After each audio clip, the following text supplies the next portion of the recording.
Hi everyone, welcome back. One more new bio session. That is, we had started this chapter, biodiversity and conservation. Right? We have started that biodiversity in previous chapter. We have seen that the pattern. First of all, types of biodiversity in that genetic level, and then we have the species level, and then ecological level. Now the next we had started the pattern of biodiversity. In previous session we have done latitudinal. There are two patterns are there. In biodiversity, two patterns are there. Means one is a pattern means that's the way of growing the species. Now how that they are increasing. So then that two patterns are there for that. One is latitudinal, which we have done in previous session. Latitudinal gradient, right? Now second one is species area relationship. In the previous session we had just given a hint for the species area relationship. Means, as you know, when we have got more area, so then more area, it means we have got more species are there. Simple, we can take one example. As you know that you will just think about your house. If you think about your house, then only 4 members are there, maybe 6 family members are there. When we just to talk about a community, number of houses will together, so then each and every are having that 4 or 5 members are there. So we will see that number of family members are increasing in altogether. When we just go to district wise, then we will go to the city wise, then we will go to state wise and entire country. Means at that time we will see that in each. Why it is so? Because when we talk in biology, in this term biodiversity, when we see maybe in one area, suppose we have taken your house, in your house area, just in only the no aquatic life cannot be possible there, because only terrestrial organisms they can survive there, right? When we are mixing the number of other, when we talk about the whole country, in that whole country what will happen? In that whole country that you see number of ponds are there, sometimes rivers are there, number of forests will also be there. Means different type of habitats are included in that. And when the habitats are there, it means those species can survive which can grow or which can survive in that particular habitat. So it means when we talk about the, as you know, house, then your community, then your district, and then your entire state, then you can come to the country. So you will see that gradually that a land area or particular area is increasing. So and that increasing, when we talk about only human being population, when we talk about human being, so then we are talking about home or house, so 4 or 5 members, then 3 or 4 houses we are taking together, more members are increasing. So slowly in the entire country we have got our population, 135 million. So now then that will be, means as area increasing, species richness or species diversity also increasing. Right, that will be given by this one, the ecologist, that is also geographer. Now that is Alexander von Humboldt.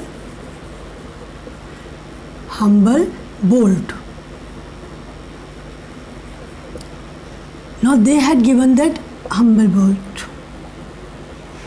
This geographer, you can say ecologist also, during his journey, he explored his knowledge in the wild variety. Just especially in South America jungles, he visited, he explored there, he studied, and then he had found that during his journey in that wild area or in jungle, he had found what? He had observed that as they are moving, or that area is increasing in that land area, so species richness or the biodiversity is increasing. But at some extent, means he had told species area relationship, means when area with increase area, then species diversity also increased, right? Diversity also increased. Means that will be, as land area, that is a habitat, because of habitats. More land area is there, the more habitats are there. Now then more habitats are there, more biodiversity will be there. So now then he had told that one. He had shown that one, he studied that, and then he has shown that one relationship between species area, right? And he given the equation by plotting a graph. he had given the graph. In that graph, what he had, now then he had given the graph, this one, that will be also in your book also. I am explaining this one, that is this one, right, this graph. Now then that will be what he had told. Just see that one.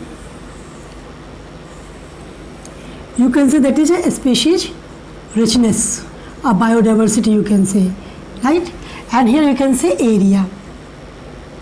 He plot a graph in that.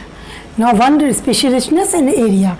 As area increasing, he had got when he had in that particular area, he had got that during the between these two, as area increasing, so the species richness also increasing, and they have got just like a rectangular hyperbole, means that will be like this, right, rectangular hyperbole. That the same he had given the equation for this. He had told S equal to C A and Z, right, or Z. He had given this one, but when the same graph plotted in the log calculation, then he had got steep line, right. What he had got, that will be a steep line, that will be like this, right, that is a log scale, right, means that is a relationship between species richness or biodiversity and area. So then when we normal he had to plot that graph, then he had got that will be just like a hyperbola. But when that he had the same equation will be in calculating in a logarithm, then that he got that one, how it will be written then, log S equal to log C plus Z log A. You know this one? Here, how can we write this one in a log form? That will be that equation relationship, this one, where S equal to species, right. Now then A equal to, that will be area, means A represented area, S equal to species, Z equal to point of or slope of regression,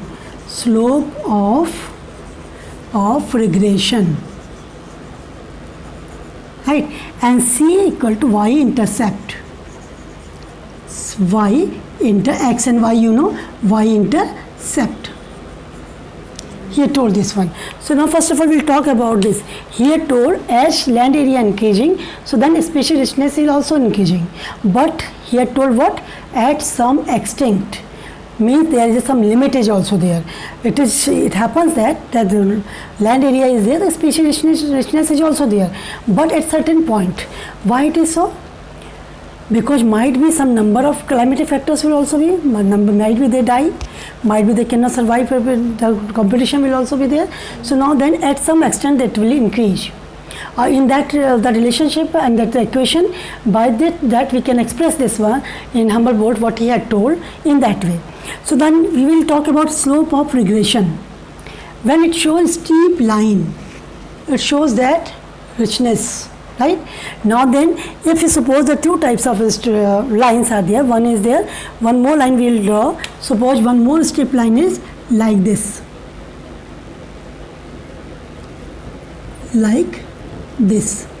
this is Z line, right, and that one also, one more line we can draw,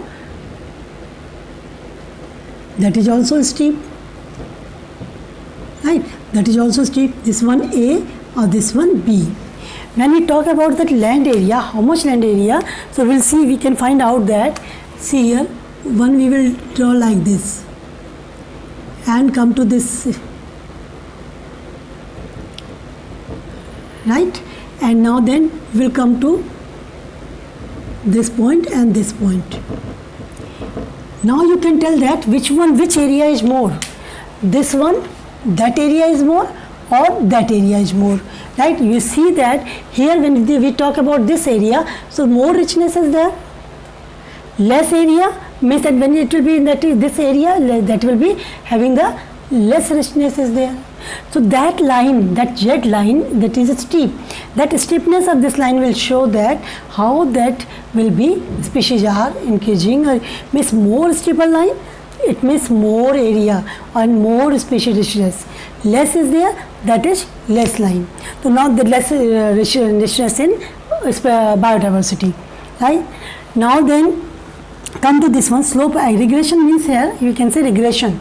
Regression, you know, that is a state, that is phase or state of that when that automatically means, you know, all of a sudden that growth is development is stopped. It stopped prematurely, means that maybe because of some region, whatever climatic region, whatever, maybe some enemies are also there, invasion of alien species also you can say, maybe some human activities. So now then that will be, the species richness will go down, and then that is shows that slope it's shown regression, means I shown that is a more steeper, more richness, less steeper, less richness, right? So this is shown. So one example is given in your book also. I will also just you can mark it in that way in page number 262, right? Just this graph is given there. Now then in last line they have shown the value of Z. If then the 0.6 to 1.5 most of the time, then in the different they have taken the example, you see that one, birds in California, mollusk in New York, and some rats also they have taken, number of varieties they have collected. Then see that value of Z line, sometimes mainly 0.2 to 0.2, 0.1 to 0.2, that is line value. When that will increasing, it means that will be a species. When this line will increase 0.6 to 1.2, then the more richness. Further than one example he had given, the for example for frugivorous, you can make underline there, frugivorous, the fruit eating birds. Frugivorous birds means fruit eating birds. So here they have given the example of, frugivorous fruit eating birds and mammals in the tropical forest of different continents. Tropical forest, we already the region we know that why in tropical forest more richness is there. So then that will be the value is there 0.6, I think. That will be in that area, tropical area, the value is 0.6 to 1.2. It means more richness, which we know that in tropical region more biodiversity is there, right? So this is the species area relationship which will told by Humboldt, Alexander von Humboldt. Now that is very important for this graph is there, equation you have to learn, with that equation both in the log calculation and the simple calculation you should know about that.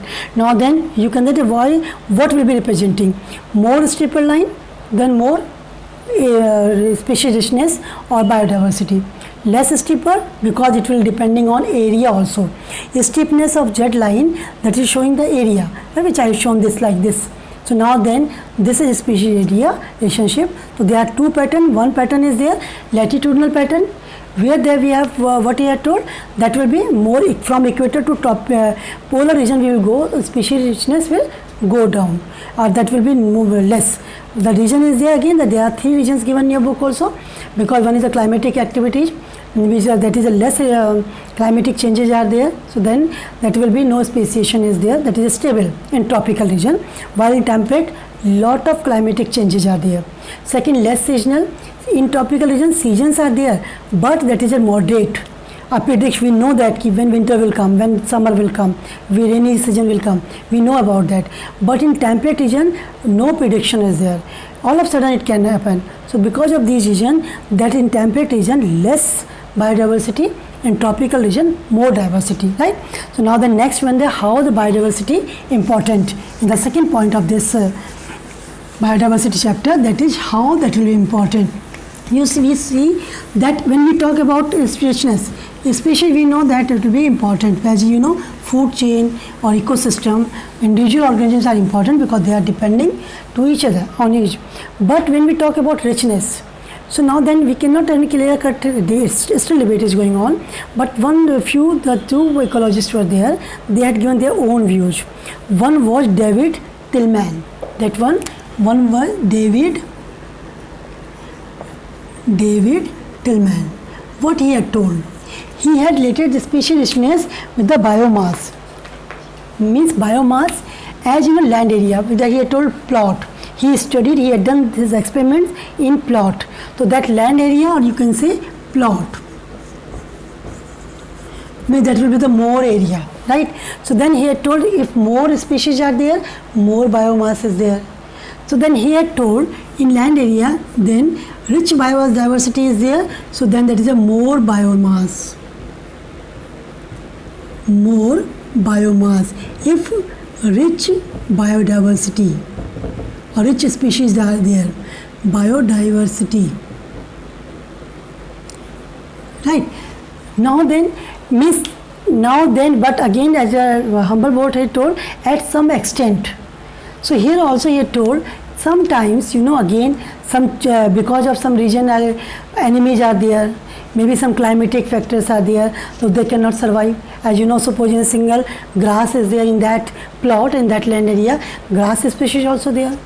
But you know that after some time, it will grow, flourish, and then after that it will dry up, right? So now then it will be, but some species still in that land area, those still are resistant to the enemies, resistant to the climatic factor. So they would be able to survive against the unfavorable conditions.